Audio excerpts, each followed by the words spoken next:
Hey guys! అయితే Monday రోజు vlog అనమాట. మండే రోజు మార్నింగ్ అయితే నేను ఇట్లా ఎగ్ దోస వేసేసుకున్నాను చిన్న చిన్నగా. నాకైతే ఇట్లా ఉంటేనే బాగుంటుంది. ఇంకా నేను 10 ఆ టైంకి అయితే జెప్టోలో మటన్ అయితే ఆర్డర్ చేశాను. మటన్ అయితే వచ్చేసింది. మటన్ బిర్యానీ కోసం అనేసి నేను అంతా ప్రిపేర్ చేసి పెట్టేసుకున్నాను. జెప్టోలో మటనే కాకుండా ప్రతి ఒక్క నాన్ వెజ్ ఐటెం కూడా చాలా ఫ్రెష్‌గా ఉంటుంది. అట్లాగే క్వాలిటీ, క్వాంటిటీ కూడా బావుంటుంది. ప్రైస్ కూడా బయటతో పోల్చుకుంటే రీజనబుల్‌గానే ఉంటుంది. నాకైతే బానే అనిపిస్తుంది. ఇక్కడ చూసారు కదా! ప్రతి ఒక్క నాన్ వెజ్ ఐటెమ్ అయితే నేను ఇట్లా సాల్ట్ ఇంకా పసుపు వేసి మంచిగా క్లీన్ చేసి పెట్టేసుకుంటాననమాట. సాల్ట్ ఇంకా పసుపు వేస్తే మంచిగా దాంట్లో ఉన్న బ్లడ్ అంతా ఎళ్ళిపోతుంది, క్లీన్ అవుతుందనేసి నాకైతే ఫస్ట్ నుంచి ఇదే అలవాటు. నేను ఇదే ఫాలో అవుతాను.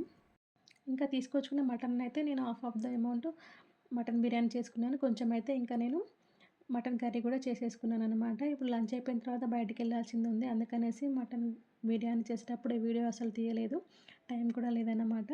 ఒక చిన్న షాపింగ్‌కెళ్ళాలి. దానికోసమైతే ఇక్కడ లంచ్ అయిపోయిన తర్వాత వెళ్దామని ప్లాన్ చేసుకుంటున్నాం. మళ్ళీ వచ్చేసరికి లేట్ అయిపోతే ఇంకా వంట చేయడానికి అంత ఇంట్రెస్ట్ అనిపియదు కదా! దానికోసమైతే ప్రిపరేషన్స్ అనమాట. ఇక్కడ చూసారు కదా! మటన్ బిర్యానీ ఇంకా మటన్ అనేది చాలా టెంప్టింగ్‌గా ఉంది కదా! ఇంతకీ నాన్ వెజ్‌లో మీకు ఏ ఐటెమ్ అంటే ఇష్టమో కామెంట్ చేయండి.